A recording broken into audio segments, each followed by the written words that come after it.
Hey, glorious soul. Welcome to your Soul Service Astrology update for the 8th of August. Yes, I missed a week. If you're playing along, we are being smashed a little bit here in Australia in our winter season, and I got sick and the stars don't stop moving, but it would have been really a very unattractive look if I turned up all stuff coming out of my face to tell you about the stars. So, we have to listen to our body and take a rest when we need it. And that's what I did. So welcome to this week. If we haven't met before, I'm Kel. I'm a 13-sign sidereal astrologer, and that is astrology matched with astronomy. So it's accurate to what you can see in the sky. And if that's news to you, the most of modern Western astrology in particular, because Eastern astrology follows sidereal astronomy. So tropical astrology, tropical modern Western astrology, whatever you want to call it, doesn't place the planetary bodies in the observable star asterisms. Now, here's a little bit of a lesson for you. A constellation is an area of the sky that the International Astronomical Union has defined, and they've been defined since about 1923.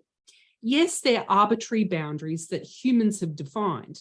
Now, within that constellation, there is an asterism, usually referred to as a star asterism. So they're the points within that constellation that make up the pictures of the constellations. You can see some star asterisms behind me. So this one here, this one's Ophiuchus, it's the snake handler, and you can see how it looks like there's a snake being handled there. And it's attached to also the constellation of Serpens. Serpens? I think I've said that right.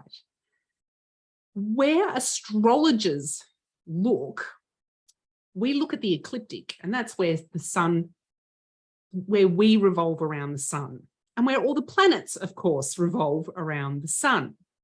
So we look at this band in the sky known as the ecliptic.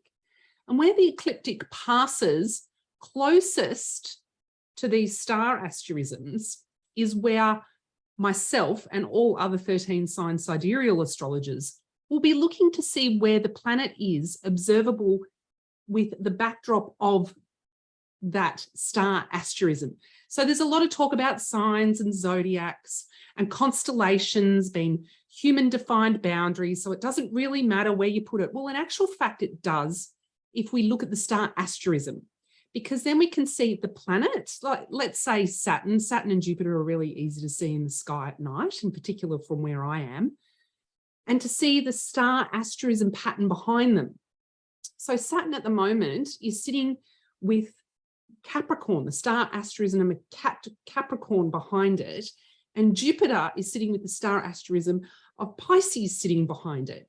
And that's what humans here, us living this 3D human experience, get to experience and observe out into our heavens in this time, in this age. Whereas in tropical modern Western astrology, that's not the case. You could not look at where they place the planets and have the same star asterism as I've just described. Now, why do I think that's important? We have become separated since the turn of the millennia, so since the introduction and the control and the colonialization of Christianity and the Bible, we have become more and more separate. We have become separate from our environment in particular. Multiple ancient traditions always looked to their environment. There was an intellect within the environment, and they were allowed to experience it and let themselves adapt based on what they experienced, and that included the sky. You wouldn't have anyone here in the country in which I'm in Australia, telling the Indigenous Australians that the way they're looking at the sky is wrong. But that's what's happening between tropical and sidereal astrologers at the moment. So I think it's really important for us to come back to an environmental connection by looking at our sky. And that's why I think I would love for you to continue follow 13-sign sidereal astrology. I can continue on my rant if you like, but let's get into next week's celestial energies. as I share my screen, as I remember how to share my screen.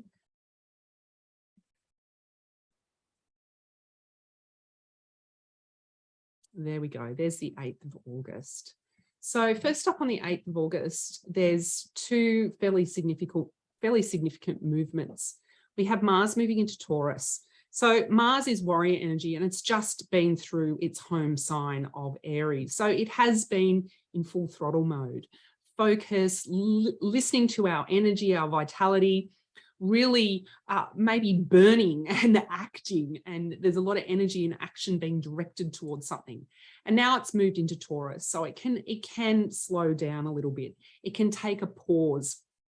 It can start to maybe focus down and just reflect on the values that you might have looked at in Taurus season, which for Sidereal Astrology was in June. So you can see it's not that long ago, but just going back and really having a look at our vital energy. Is it what we want? Are we displacing it or losing it to our environment? Are we looking at our environment and letting our environment fill us up as well as filling our environment up? And are we being cognizant with the actions that we're taking in perhaps decluttering some of our habits that may be damaging the environment? So over the next couple of weeks, that's what you can do while Mars is in Taurus. So some of the things that may have come up for you in Taurus season, which was June, may be highlighted now so that you can focus down on them. So go back and look to see what came up for you during that period. Also on Monday, we have Venus moving into Cancer. Now, if we didn't already have enough watery energy with Pisces and two of the large planets and Chiron going backwards, we've now got some more watery energy with Venus entering in there. Venus is that regenerative energy, our connective energy, and it's now moving into the sign of the homemaker, the home tenderer. And we are currently in Cancer season. So this actually fits quite well.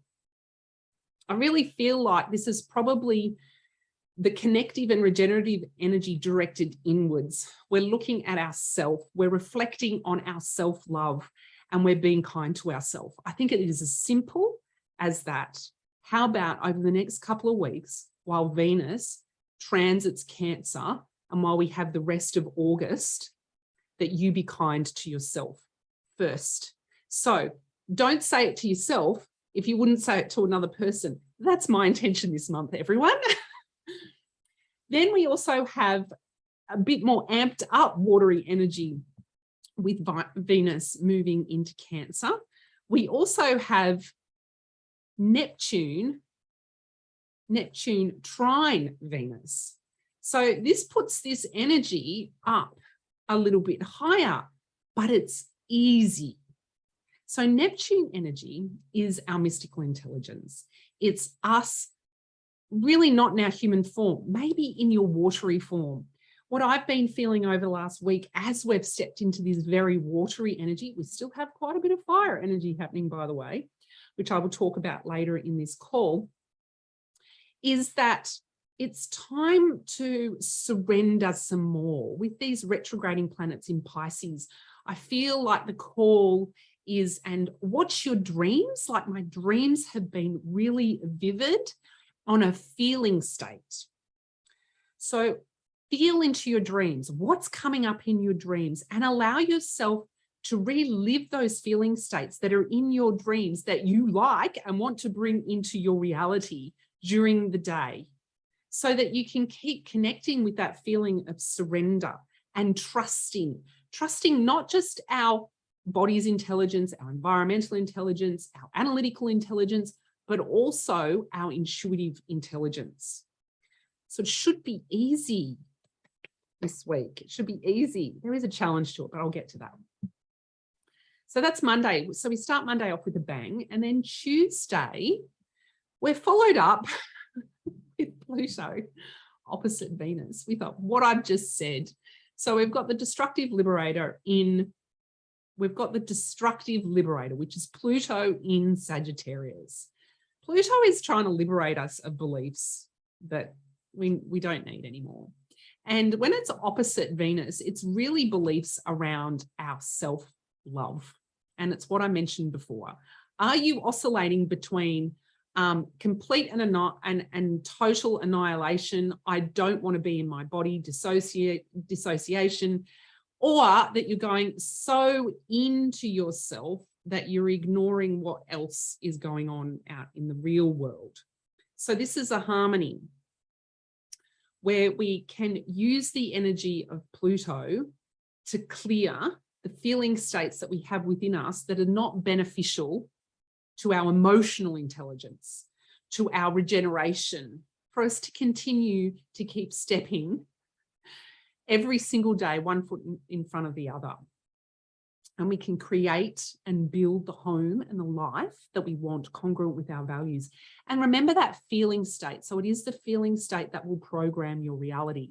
So this opposition is really asking you to examine those feeling states that you don't want there anymore. They're the ones that keep belting you upside the head, and they'll keep belting you upside the head until you take notice of them. So lean into your practices. Now, when I say that, lean into your practices, what does that mean? I have had a very long yoga practice. Now, yoga can encompass many, many things. It's not just the physical aspect. It is pranayama, which is breathing techniques. It is also meditation. Now, I mentioned movement. It could be asana, the movement of asana. It could be any kind of exercise. Exercise gets us out of our head and into our body. Getting into nature, like really absorbing yourself into nature, whatever that means for you. Oh, in relation to yoga as well, of course, there's chanting. And then something for you to explore, which I'm currently exploring, is a lot of somatic activities to get us into our body and to get the feelings and the emotions moving through the body and out that don't need to be there. So that's what I mean when I say practices. So let's move on to Wednesday. Wednesday is an interesting day, 10th of August. We have the North Node conjunct Uranus. They're almost 2 degrees apart, so they are separating at the moment. But this is the energy that I spoke about on my socials. I wrote it down rather than talking about it last week. So the North Node is our mission. And Uranus is change and freedom, the visionary rebel in Aries. So there's this really fiery energy that's calling for us to burn down aspects of self that are no longer useful, that we need to come back to our truest self. And there's structures in us and outside of us that need to burn down. And I think we can see the volatility in our society at the moment. People don't really know what's going to happen. And today I read something it's almost like some people aren't really sure they're going to have a future. So they're not planning for the future. They don't know about the future. And something I said to myself today was like, I don't want to plan for retirement. I don't see retirement as a thing. I see that I want to love my life right now so that I don't ever have to retire from it. So I think that has echoes to the fact that it's like, well, we don't know what's going to happen to the future. So living our life now, and there might need to be things that you burn down in relation to do that. And with that tension, that square energy towards our sun, that's the tension that we're feeling. Like we want to be creative. That's what it means to be human, is to be creative. It's to be unique. It's to express. It's to explore multiple different angles, not to always be doing one thing over and over and over again and working like a rat on a wheel. And so this inner tension is, there's something that needs to change. This is this fire energy. And we kind of need to walk it. It's like walking in the fire for a bit, sitting with it, feeling it. And then we're using this watery energy to replenish ourselves, to rejuvenate, to make sure that we're coming back to the knowing that we once came from water, and look at our evolution. And the fire can burn us down and strip us away, and we can continue to evolve. That was the 10th. Of course, that energy, let's see, that energy is there for a couple of days this week.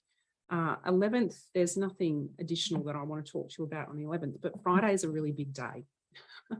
It's a really big day because, first of all, it's a full moon in Capricorn. So a full moon is fullness, your full creative capacity. But it's almost like you're ready to birth something into the world. Something has reached full edge. You're ready to birth. And I'm not sure if you've ever given birth to a creative project or a human, but there's kind of this, it's like the transition right before the moment happens, where there needs to be a release and a letting go rather than when is this going to be over, right? And that's kind of what this energy is on the 12th of August, because not only do we have a full moon that's conjunct Saturn, which is really hard taskmaster, discipline. Are you stepping into your mastery? Are you really looking at what it is that you want to do this lifetime? What it is you want to build, your mastery and your wisdom? Are you really embracing that? Are you birthing that with your emotional intelligence? That's square what I just described earlier, which is this burning down of aspects of self, burning down of aspects of our society that no longer fit us, burning down of this myth that maybe I don't even want to voice it, the myth that maybe there is no future and that we just need to live in the now. There is fear associated with that, to think that you don't have a future. And then it's square and opposite the sun, of course, where we've got this aspect of self that just wants to run wild and free and create and be messy and not have to constantly look in one direction. Now, this T-square energy is very powerful. And because Saturn's involved, and Uranus and the North Node in conjunction, like this is going to be 12th of August, you may feel like you're being ripped apart. So I would encourage you, again, what I've made mention, fall back on those devotional watery practices to support yourself. You keep leaning into trust, surrender, coming back to that inner knowing, your inner faith, coming back to peacefulness over and over and over again. Yes, there might be things that you still need to be doing in the real world. Just keep coming back to that feeling state of peacefulness, that inner knowing that we're all one and that we're all going to move through this together and we will continue our evolution. So that's a pretty big aspect happening this week. Then on Saturday and Sunday, we still have the Saturn square Sun energy. And we still also have that Uranus North Node square the Sun energy. So on the weekend, I would recommend you find some space for yourself because the moon is still full. So you'll still be able to release any emotions and feelings that you have around perhaps some changes that have happened that you maybe did anticipate, or perhaps there's some pent up volatility and frustration in relation to decisions that you need to make. Perhaps you are having to function in a very regimented way when really you just want to be a complete and utter wild child. Take this weekend to get into your wild. The moon is in Aquarius. So take the weekend and to discharge this energy a little bit, sit with it, let it inform you, but make sure that you do allow your emotions to run wild a little bit and see what happens from that place and that space, so that we don't end up in this too much oppositional energy of, oh, I need to be this thing in the 3D world, and then, oh, really, I just want to be, crazy and creative, and I want to ascend into consciousness and be completely and utterly peaceful and enjoy the abundance that is planet Earth. Allow yourself to do some of that this weekend. But what I would also encourage you, if you are feeling that really big energies and the big tensions, we don't just have to be one thing as well. And I think that's what an oppositional energy sort of presents as the opportunity here, is that maybe we're not meant to just be one thing. Maybe we can be multiple things. And ask yourself that question, how that might look for you and how does it feel for you, and how can you start bringing that into your life? So that's it for this week. I hope that was enjoyable. Completely improv and vibing into the energies that I'm feeling coming into next week and what I can see is the opportunities for us to step into more aspects of our mystical intelligence, to ascend and expand into our consciousness and our creativity, so that we can welcome in the opportunities that we see here for us here and now, rather than worrying about what might be in the future. We're coming back to the here and now, the opportunities that we see right in front of us, because we can do that inch by inch, step by step, one step at a time. It's totally fine. Wow, I'm a poet and I didn't know it. If you have loved this, then please subscribe. I will attempt to be here every week if I'm not sick. Otherwise, subscribe to my newsletter, and the link for that is below. Also, I am producing the Soul Service 2023 Astrological Planner. This is going to be a beautiful diary, a beautiful planner. It has weekly layouts. It will have all the sidereal moon signs and phases. It will also have the most significant aspects each and every day. It will have additional information in there to help you start pulling together the energetic information for yourself. It will also have space for you to be a creative, of course. Now, if you would like to buy that planner, you can pre-purchase it, and your pre-purchase goes to helping the planner be created and printed. And as a thank you, I am holding a masterclass on the 10th of August, where you will get your 13 sign sidereal birth chart print, and then you will come to a masterclass live with me. I'll teach you how to read that chart, and then I'll show you a technique at moon phase tracking that makes it personal to you, and you will be able to connect with your own personalized energies through your birth chart and the moon phases. So you get that as a bonus, that masterclass, when you pre-purchase the planner, and that's at soulserviceastrology.com. Have a glorious week. Bye.